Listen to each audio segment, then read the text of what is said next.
Tratado do Purgatório, escrito por Santa Catarina de Gênova, que visitou o purgatório para nos alertar e confirmar este dogma da nossa fé. Começamos com a seguinte reflexão: pensamos no purgatório?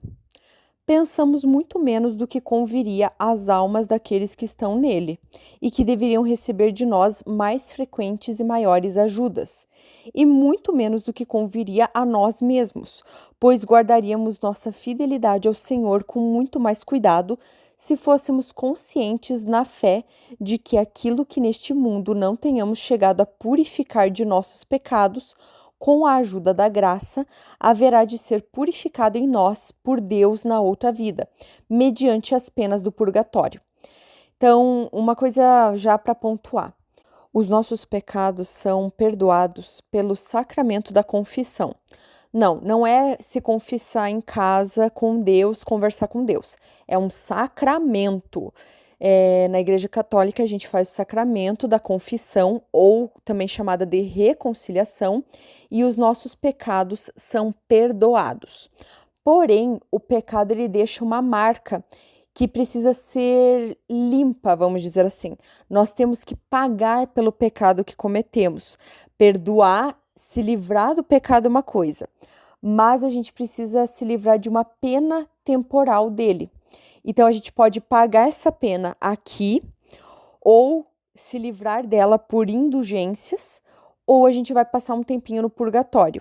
Existem revelações que mostram que, por causa de um pecado, a gente pode ficar 7 anos no purgatório. É bastante. Inclusive, em Fátima, Nossa Senhora fala sobre isso. Ela fala de uma amiga de um dos pastorinhos que ia ficar praticamente até o fim do mundo no purgatório. Então, o que a Igreja Católica recomenda e o que o Tratado do Purgatório apenas confirma: rezem pelas almas do purgatório, reze por eles. É muito importante, eles não podem mais se ajudar no purgatório e a gente pode reduzir a pena deles, a gente pode aliviar a passagem do purgatório deles, rezando por eles. Rezar pelas almas do purgatório é uma das grandes caridades e não te custa nada, não te custa nem dinheiro, te custa tempo. Às vezes são 30 segundos do teu dia. Rezar uma oração pelas almas do purgatório, entregar algum sofrimento, alguma esmola, um sorriso. Eu fui educada com aquela pessoa que eu não gosto, e falar para Jesus: olha, eu ofereço essa ação pelas almas do purgatório, sabe? A gente tem que rezar pelas almas do purgatório. E já quero lembrar que as penas do purgatório nossas podem ser reduzidas se a gente fizer uso de indulgências na Igreja Católica.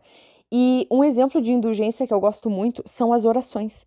Se você pesquisar, tem até áudios meus aqui, existem orações e orações pequenas ou jaculatórias que, sempre que recitadas, garantem uma redução da pena no purgatório, caso seja necessário. Orações. Às vezes eu tô falando de 10 segundos do seu dia que apagam penas grandiosas do purgatório.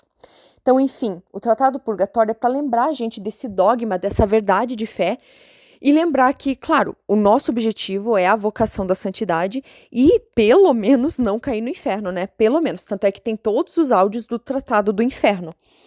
Mas o próprio padre exorcista Gabriele Amorfi fala nos livros dele que ele acha que um cristão que se contenta com o purgatório, ele tá pensando errado. Eu acho que o que não pode é escolher o inferno. A gente tem que lutar com isso, e a Igreja Católica tem todas as armas, tem os sacramentos, tem a confissão e a missa e o terço, que são, nossa, tudo na nossa vida. Tem pequenas orações para dar indulgências, né? Além da confissão, podemos rezar pelas almas do purgatório. Então, assim, nós temos todo o armamento militar necessário espiritualmente. Porém, o padre Gabriele sempre fala nos livros dele que ele acha que um cristão que se contenta, que se conforma em ficar anos no purgatório, está pensando errado. A nossa vocação é a santidade. Talvez a gente não possa garantir que vai direto para o céu, mas quanto menor a pena na terra, melhor. Queria fazer mais um adendo. Quem puder, vá atrás das promessas do escapulário do Carmo, de Nossa Senhora do Carmo. Nossa Senhora do Carmo apareceu a São Simão Stock para os carmelitas. Ela deu na mão dele a ideia do escapulário. E para quem é consagrado a Nossa Senhora do Carmo, quem pede para o padre fazer a imposição do escapulário, as carmelitas mensageiras explicam tudo. Tem vídeos no YouTube, as aulinhas gratuitas, maravilhoso. Quem usa o escapulário que foi imposto pelo padre, quem se consagra a Nossa Senhora e tenta viver uma vida com Nossa Senhora do Carmo, consegue entre os privilégios o privilégio sabatino. O privilégio sabatino é que depois que você morre, no primeiro sábado que você morreu ali, que, né, que você está no purgatório, a própria Nossa Senhora vem te buscar. Então, além de pequenas orações que dão indulgência, incluindo rezar o Santo Anjo, Alma de Cristo, ó Maria concebida sem pecado, rogai por nós que recorremos a vós, meu Deus e meu tudo. Enfim, tem várias orações e orações minúsculas, assim, de 10 segundos, jaculatórias mesmo, que pode dar indulgências. Então, você confessa seus pecados, mas você, em 30 segundos do teu dia, tu consegue indulgências. Quem puder, vai atrás, além de rezar por uma alma do purgatório, ou por qualquer alma, falar pelas almas do purgatório, é uma grande caridade cristã, católica. Vai atrás da história de Nossa Senhora do Carmo, do escapulário para os carmelitas, vai atrás das carmelitas mensageiras, porque esse privilégio sabatino é muito interessante. Enfim, vamos continuar com o Tratado do Purgatório. Começando o que Santa Catarina de Gênova relata ter visto. Almas alheias a tudo, absortas no amor de Deus. As almas que estão no purgatório, segundo me parece, não podem ter outra opção além da de estar naquele lugar. E isso é assim por ordem de Deus, que o estabeleceu com justiça. Elas, refletindo sobre si mesmas, não podem dizer, cometendo tal e tal pecado, eu mereço estar aqui. Também não podem falar, eu gostaria de não ter cometido esses pecados, pois agora estaria no paraíso. Também não podem falar, eu vou sair antes de tal pessoa ou aquelas sairão antes de mim. Isso porque elas não podem ter memória alguma, tanto para o bem como para o mal, nem de si mesmas, nem de outros, mas, pelo contrário, têm um regozijo tão grande de estar cumprindo o mandato de Deus e de que ele haja nelas tudo o que quer e como quer, que não conseguem pensar em si mesmas. Deus tem tanta misericórdia do homem para conduzi-lo para si, que sequer deixa que essas almas reparem em si mesmas, nem nas suas penas, nem nos seus bens. Ninguém fica anotando os pecados que estão pagando as penas temporais no purgatório, nem os de si mesmos, nem os dos outros. A causa para estarem no purgatório lhes é revelada de uma só vez ao partirem desta vida, que é o que o católico chama de juízo particular. Quem puder, dá uma olhada no Catecismo da Igreja Católica e nos livros do padre Gabriele Amorfi, que ele explica tudo, é uma catequese, e tá tudo bem explicadinho pra gente, se a gente parar pra ler. Então, o católico, ele acredita que assim que ele morre, o católico, a católica, morreu, vai direto pro juízo particular. Então, na frente de Deus, essa pessoa vê como ela viveu a vida dela e para onde ela deve ir. Mas não como se Deus jogasse essa pessoa no céu, no purgatório, no inferno. A pessoa vai ver o que ela fez com a vida dela, o que ela fez em nome de Deus e contra Deus, ou seja, em nome de Satanás. E ela mesma vai tirar a conclusão de para onde ela vai. Padre Gabriel explica muito bem isso. E os tratados só confirmam. Não é Deus, Deus não fez o inferno, tá? Veja os meus áudios sobre os livros do Padre Gabriele Amorfi e do Tratado do Inferno. O inferno não foi criado por Deus. O inferno é uma abominação para Deus porque é a ausência dele. Foi Satanás que construiu o inferno e está trancado lá. Então, a organização de céu, purgatório e inferno é simplesmente uma organização em relação à liberdade das criaturas. E o inferno foi, inclusive, criado por uma dessas criaturas, que é Satanás, que escolheu que não queria Deus na vida delas. Quando a gente passa pelo juízo particular, a alma percebe o que ela fez na vida e para onde ela deveria ir. Qual lugar é reflexo do coração e da alma daquela pessoa. Se aquela pessoa buscou a santidade, teve boa intenção, muitas conseguem ir direto para o céu. Elas foram atrás de indulgências, da confissão, da Santa Missa, da caridade, seguiram os passos de Santa Teresa d'Ávila, Santa Teresinha do Menino Jesus, de Nossa Senhora, e conseguiram alcançar a sua santidade. Algumas pessoas chegaram muito perto e ficam pouco tempo no purgatório. Outras ficam mais tempo no purgatório porque elas confessaram os pecados, mas ainda têm alguma pena temporal a pagar. E existem pessoas que elas simplesmente recusaram Deus a vida inteira. Padre Gabriele Amorfi explica isso nos livros dele, que quando você não está com Deus, você está contra ele. E quem está contra ele é Satanás. Então tem muita gente que se consagra a Satanás sem perceber. E aí no juízo particular, a pessoa vê como é a alma e o coração de si própria em relação a Deus. E essa pessoa se direciona ao céu, o purgatório ou o inferno.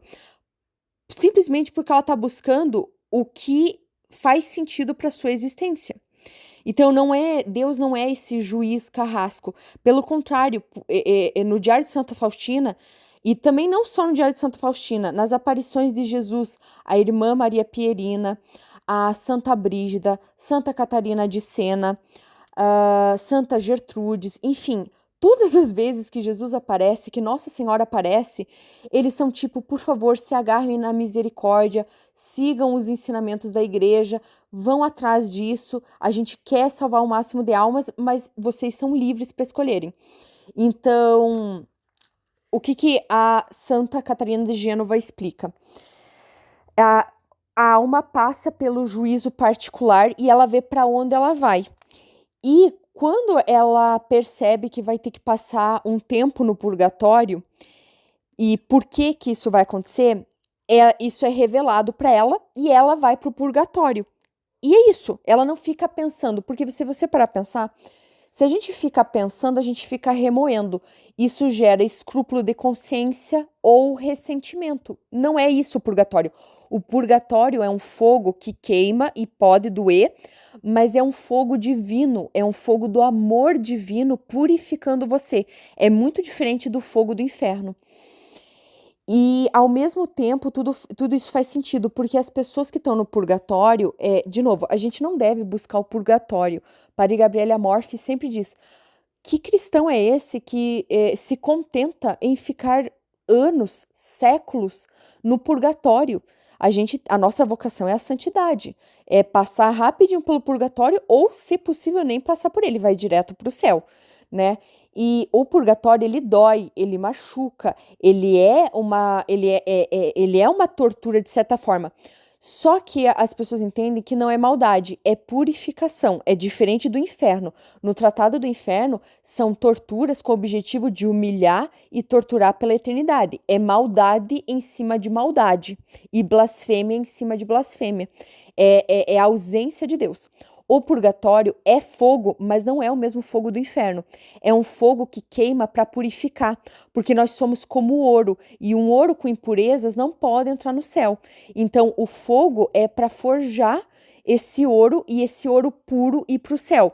Então, ao mesmo tempo que a alma do purgatório entende que é uma questão de justiça divina, estar se purificando para entrar no céu, então é um fogo divino, misericordioso, purificador.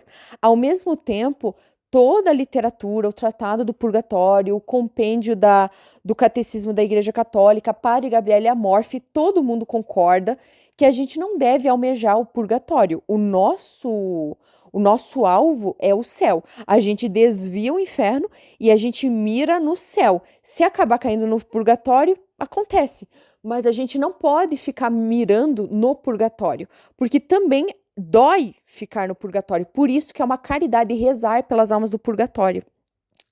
Inclusive, tem uma oração que Jesus revelou a Santa Gertrudes, que toda vez que nós rezamos, podemos tirar até 1000 almas do purgatório, que é: Eterno Divino Pai, eu vos ofereço o preciosíssimo sangue do vosso divino Filho Jesus, em união com todas as missas que hoje são celebradas em todo o mundo, por todas as santas almas do purgatório, pelos pecadores de todos os lugares, pelos pecadores de toda a igreja, pelos da minha casa, minha família, meus vizinhos. Amém. Que realmente são orações para libertar almas do purgatório, agilizar a pena que elas têm que cumprir. Isso é uma grande caridade. Então, o Tratado do Purgatório, assim como toda a literatura da Igreja Católica, explica o nosso juízo particular assim que morremos. Não existe reencarnação, não existe nada disso. A gente terminou aqui, a gente vai para algum lugar, céu, purgatório e inferno. E o próprio Tratado do Purgatório vai elucidar essa visão do purgatório, né, que é um dogma de fé, e ao mesmo tempo lembrar a gente que o nosso alvo, a nossa mira é para o céu. Se acabar da gente ter que ficar um tempinho no purgatório, acontece, mas o católico, ele não deve ficar mirando no purgatório. A gente tem que olhar mais para cima, a gente tem que mirar no céu. As almas, então, do purgatório, elas vivem na caridade. Elas não se desviam dela com defeitos atuais. Elas não querem nem desejam outra coisa além do puro querer da caridade, de estar com Deus. Naquele fogo purgatório, por isso o nome purgatório, estão na ordenação divina, que é a pura caridade, e já não podem desviar-se dela em nada, pois já não podem atualmente nem pecar nem merecer. Então elas não ficam nem ressentidas, nem remoendo, nem pensando em nada. Elas só pensam no céu, em estar na presença de Deus e cumprir a justiça divina, mesmo que esse fogo arda e doa. Isso já é uma diferença gritante com o inferno, porque no inferno ficam escancarados os pecados cometidos de cada um. Todo mundo sabe o pecado de cada um, como se tivesse uma listinha. Todo mundo consegue ver os pecados dos outros, incluindo no Tratado do Inferno é mostrado que as punições, esse fogo do inferno e suas punições e seus alicates demoníacos não tem salvação envolvida. Eles é simplesmente humilhação e tortura e escárnio eternos. Então, no purgatório, as pessoas não ficam pensando nos pecados, nos erros que cometeram para não estar imediatamente no céu, não veem nem o de si mesmos nem o dos outros. Ao contrário, no inferno é escancarado para todo mundo tudo que todo mundo fez, tem torturas, setores específicos para aqueles pecados, então o pecado da avareza, da luxúria. Cada pecado ele tem uma tortura específica e todo mundo se ridiculariza e se humilha entre si e blasfêmia entre si. No purgatório, não. São almas absortas no fogo divino, no amor de Deus. Mas nem por isso nós, como cristãos, como católicos, devemos almejar o purgatório, né? O nosso foco é o céu, né? Passar pelo purgatório pode ter que acontecer, mas nunca é o nosso alvo verdadeiro.